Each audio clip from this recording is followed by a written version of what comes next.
आज तुम्हाला खूप छान अशी रेसिपी दाखवणार आहे, ती म्हणजे दोडक्याच्या सालीची चटणी। घेतलेली आहे दोडक्याची साल, त्यानंतर 1 इंच आलं, या कमी तिखट, 2 हिरव्या मिरच्या घेतलेल्या आहेत, या कमी तिखट आहेत, आणि 3 लाल मिरच्या घेतलेल्या आहेत। चमचा तेल टाकून घ्यायचंय आपल्याला, 3 ते 4 मिनिटं साल छान परतून घ्यायचंय। शेंगदाणे पण छान आपल्याला भाजून घ्यायचे, आपले छान भाजून झाले।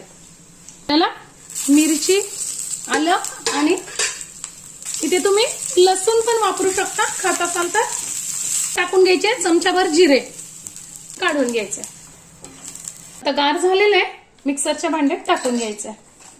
मी थोडीशी इथे घेतलेली आहे कोथिंबीर मी दांड्यांसह घेतलेली आहे बघा, कोवळ्या कोवळ्या।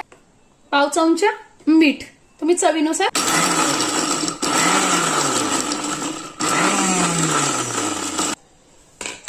बघा अगदी जाडसर असं आपण बारीक केलेलं आहे।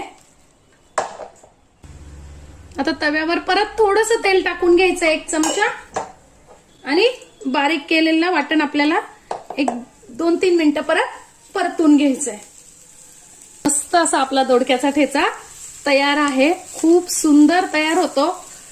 तुम्हाला कशी वाटली कमेंट्स मध्ये नक्की सांगा। चॅनलवर नवीन असाल तर लाईक, सबस्क्राईब आणि शेअर करा। धन्यवाद।